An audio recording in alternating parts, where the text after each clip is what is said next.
Mwaramutse neza mwebwe mudahwema kubana natwe uyu munsi ni tariki 20 Kanama 2026. Hari amakuru akomeje kuvugisha benshi cyane mu karere ka Afurika y'Iburasirazuba ndetse no mu burasirazuba bwo hagati, nyuma y'uko Uganda iteye intambwe ikomeye cyane yo kohereza abasirikare bayo muri Gaza, mu gihe Burundi nabwo bwagaragaye mu biganiro birebana no kugira uruhare rukomeye cyane muri iryo tsinda mpuzamahanga ry'ingabo ziteganyijwe kujya muri Gaza. Ariko ikibazo gikomeye cyane abantu benshi bibaza ni iki: kuki ibihugu byo muri Afurika y'Iburasirazuba birimo gutekereza kohereza abasirikare bayo muri Gaza? Bazajya gukora iki? Ese bazarwana cyangwa se bazaba abashinzwe umutekano ndetse n'ubutabazi? Ibyo ni byo benshi bibaza. Uyu munsi turabisesengura cyangwa se tubivuga mu buryo bumwe cyangwa se ubundi.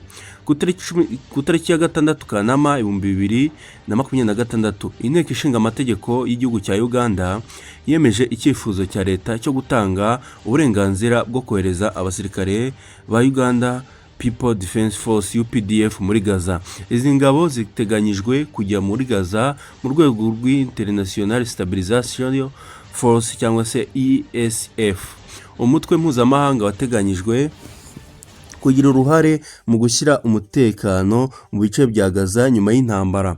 Minisitiri w'ingabo wa Uganda Kiryowa Kiwanuka yabwiye abadepite ko Perezida Donald Trump binyuze ku ntumwa ze yasabye Perezida Yoweri Kaguta Museveni ko Uganda yatanga abasirikare bazagira uruhare muri uwo mutwe.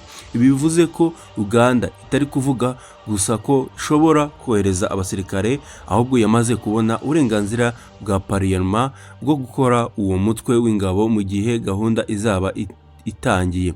Gusa hari ikintu gigomba kumvikana neza cyane benshi mukakimenya. Kugeza ubu ntabwo bivuze ko UPDF yahise ijya ku rugamba muri Gaza. Abategetsi ba Uganda bavuze ko hakenewe ibindi biganiro ndetse n'amasezerano agena inshingano z'izo ngabo, aho zizakorera ndetse n'uburyo zizakorana n'izindi ngabo mpuzamahanga muri rusange. Ku tariki 19 Kanama, amakuru mashya yatangajwe avuga ko ubuyobozi cyangwa se abayobozi bakuru b'igisirikare cya Uganda ndetse n'u Burundi bagiriye uruzinduko mu gihugu cya Israel. Aba bayobozi bageze ku kigo mpuzamahanga gihuza ibikorwa bya gisirikare ndetse n'ubutabazi kiri Kiryat Gat muri Israel. Raporo ivuga ko baganiriye ku kuba Uganda ndetse n'igihugu cy'u Burundi byatanga abanyamuryango b'ingabo bashobora kuba babarirwa mu magana mu mutwe mpuzamahanga uteganyijwe gukora ibikorwa by'umutekano muri Gaza. Aha niho tugomba kwitonda cyane. Uganda yamaze kubona uburenganzira bwa pariyema, ubwo ni ukuvuga ngo bw'inteko nshinga amategeko. Burundi bwo amakuru ariho ubu avuga ko ibiganiro n'igenzura ry'uko bwagira uruhare muri uwo mutwe ntabwo ari itangazo rivuga ko Burundi bwamaze kohereza ingabo.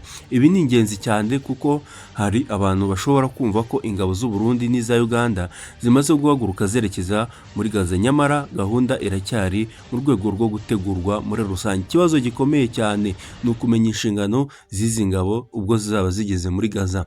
Umushinga wa International Stabilization Force ugamije gufasha gushyira umutekano muri Gaza, gufasha mu bikorwa by'ubutabazi ndetse no gufasha mu nzibacyuho y'umutekano nyuma y'intambara. Raporo zerekana ko uwo mutwe uteganyijwe kuba ufite abasirikare bagera ku 20,000 barenga, kandi ukaba warateganyijwe kuyoborwa na Major General w'umunyamerika Jasper Jeffers mu buryo bworoshye cyane. Ntabwo ari gahunda ivuga ko Uganda cyangwa se igihugu cy'u Burundi bigiye kohereza ingabo ngo zijye kurwanya cyangwa se kurwana n'abaturage ba Gaza. Ni gahunda yiswe Stabilization Mission, ni ukuvuga ubutumwa bwo gufasha gushyiraho umutekano mu gihe hakorwa inzibacyuho nyuma y'intambara. Ariko ikibazo ni uko Gaza ari ahantu hakomeje kuba ibintu bikomeye cyane bigendanye n'intambara. Kuki Uganda yemeye? Ibyo ni byo benshi bibaza. Uganda ifite amateka maremare yo kohereza ingabo mu butumwa mpuzamahanga bwo kubungabunga amahoro. Ingabo za Uganda zimaze imyaka zifite uruhare mu bikorwa byo kubungabunga umutekano umutekano mu gihugu cya Somalia ndetse no mu bindi bice bya Afurika. Minisitiri w'ingabo wa Uganda yavuze ko igihugu gifite uburambe mu bikorwa byo kubungabunga amahoro kandi ndetse no kohereza ingabo muri Gaza bijyanye n'inshingano Uganda ifite zo guteza imbere amahoro n'umutekano mpuzamahanga ku isi yose. Ariko hari n'abatavuga rumwe n'ubutegetsi mu gihugu cya Uganda bagaragaje impungenge zikomeye cyane. Bamwe bibajije niba Uganda itangiye kwinjira mu kibazo gikomeye cyane cya politiki n'umutekano mu burasirazuba bwo hagati. Hari n'ababibajije ikibazo gikomeye cyane cyangwa se bibajije ikibazo gikomeye, ingabo za Uganda zizaba ziri ku ruhande rwande. Icyo ni ikibazo gikomeye kuko Gaza ikomeje kuba ahantu harangwa n'amakimbirane hagati ya Israel n'abarwanyi ba Hamas, kandi gahunda ni ugushyiraho uwo mutwe mpuzamahanga iracyafite imbogamizi nyinshi cyane. Hari n'indi ntambwe ikomeye cyane yatewe mu mpera za Nyakanga. Israel yatangaje ko yemeye ko umutwe mpuzamahanga w'umutekano winjira mu bice bya Gaza bitagenzurwa n'ingabo za Israel, ariko uruhare rwa buri gihugu rurasaba ko habaho ubwumvikane ndetse n'impande bireba. Reuters yatangaje ko ingabo mpuzamahanga ziteganyijwe gukorera mu bice bya Gaza bitazagenzurwa n'ingabo za Israel, ariko igice cyacyo cyo gutangira ubutumwa nticyari cyatangazwa muri rusange. Ibi bivuze ko nubwo Uganda yamaze kubona uburenganzira bwa parlement, ntibivuze ko UPDF yatangiye ibikorwa bya gisirikare muri Gaza. Ese kuki Uburundi bushobora kwinjira muri gahunda, cyangwa se kuki Burundi bushaka kwinjira muri gahunda? Icyo nicyo kibazo abenshi bibaza. Ku Burundi ikibazo kiracyari mu biganiro. Kuba abayobozi bakuru b'igisirikare cy'u Burundi baragaragaye mu biganiro byabereye muri Israel byerekana ko igihugu gishobora kuba kiri gusuzuma uruhare rwacyo muri iyi gahunda. Uburundi bufite ntabwo amateka yo kugira uruhare mu butumwa mpuzamahanga bwo kubungabunga amahoro, cyane cyane muri Afurika. Niyo mpamvu kuba Uburundi bwatekereza gutanga abasirikare muri Gaza atari ibintu bidashoboka. Ariko kugeza ubu amakuru yizewe agaragaza ko Uburundi butaragera ku rwego nk'urwa Uganda mu bijyanye no kwemeza ku muryango cyangwa se kwemererwa kuba batwohereza ingabo muri Gaza.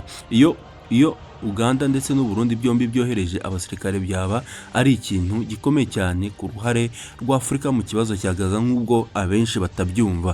Byaba bivuze ko ibihugu byo muri Afurika y'Iburasirazuba bitangiye kugira uruhare rutaziguye mu mutekano wo mu burasirazuba bwo hagati, kandi bishobora guha Uganda n'Uburundi umwanya ukongera kugaragara mu bikorwa mpuzamahanga byo kubungabunga amahoro muri rusange.